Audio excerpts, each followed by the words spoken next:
One of the ways for corporations to collect and process your data is legitimate interest. But how is it determined that the interest is legitimate? The process is called legitimate interest assessment. It is a highly structured three-part test that the corporation must run and document before a single byte of data is collected. The assessment forces a company to pass three strict hurdles. First, the purpose test. Is it a genuine interest? The business must prove that the interest is real, specific, lawful, and not speculative. For example, you cannot just write down business development or improving our services. You must be precise. For example, we are collecting network traffic logs to prevent distributed denial of service cyber attacks on our customer payment portal. Second, the necessity test. Is this the only way? The business must prove that processing the data is actually necessary to achieve that purpose.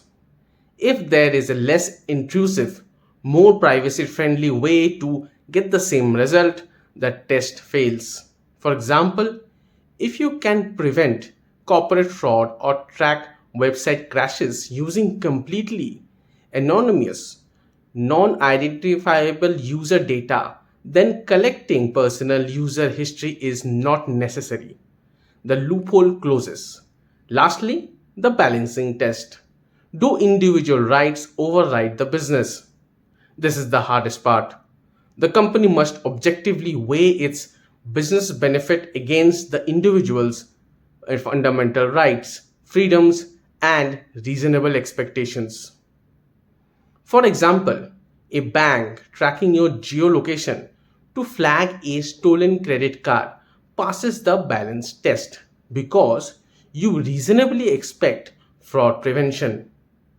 However, a casual gaming app secretly tracking your real time location to analyze user engagement patterns fails completely.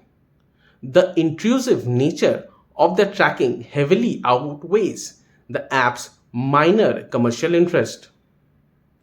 Do note that the UK's Data Use and Access Act created a small exception called a recognized legitimate interest or RLI for a few pre-approved public interest purposes like crime prevention or emergencies. UK companies don't have to do the balancing test anymore. But for standard commercial use, the full three-part LIA remains strictly mandatory everywhere it is applied. In this interconnected world, where services pass through multiple providers, through multiple jurisdictions, who is responsible for the data protection? Let's find out in the next video.